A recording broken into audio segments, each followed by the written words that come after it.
I mean, for the BBC, this is just it's a disaster. I mean, you have a programme like Newsnight, just in the last number of weeks, has been flayed alive for not broadcasting something which probably was true, has now responded, or at least that's how it appears, by broadcasting something which flagrantly wasn't true. Now, the reason this is problematic, I think, and look, in fairness, we haven't heard from Newsnight, and I don't know, I wasn't there, I don't know on what grounds this decision was made, but on the face of it, I'm pretty sure that this man's story was investigated at least twice by the BBC previously and dropped because it couldn't be made to stand up.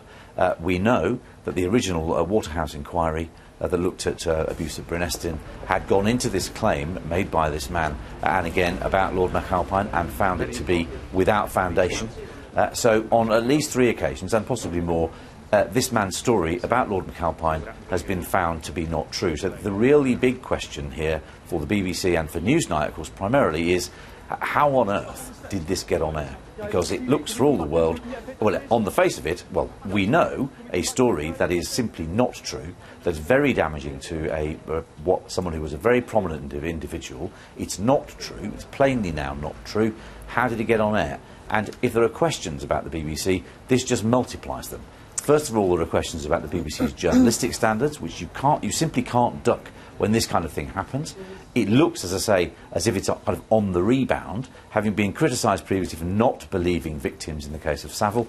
Here we have someone who is a victim, and of course victims have every right to be heard, but just not on Newsnight until their story is checked and been seen, to have some credibility. This man's story, or this aspect of this man's story, as we now know, it really didn't stand up.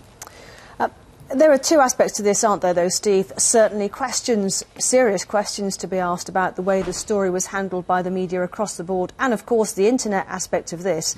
But at the heart of it, are there not still questions that remain to be asked and examined about what went on in those care homes in North Wales, and whether we've ever had the true, full story? Well, look, I don't know, and maybe we haven't, and people involved directly would have a better sense of this than me, and maybe new inquiries are worthwhile. I don't try to minimise the damage that's caused to people by this level of abuse, and indeed the man who made these claims in the first place, who now says he's mistaken, it wasn't Lord McAlpine, everyone acknowledges, indeed the Waterhouse inquiry acknowledged, that this man has experienced serious abuse. So I don't want to minimise any of that. The only question I'd say is, it looks, the timing of this, again, I don't know the insides of this, but the timing of this, it looks as if the government called the new inquiry in part as a response to what Newsnight had broadcast. I mean, you can imagine the conversation at number 10, but I'm guessing at this, you can imagine the conversation that says, unless you want to end up like the BBC, i.e. delay on the Savile case,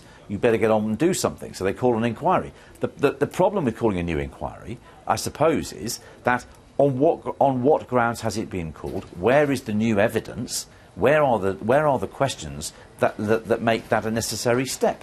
And I'm not saying there aren't grounds for a new inquiry. I don't know. But if the grounds had anything to do with what was put on Newsnight, then we've all been sold a pup.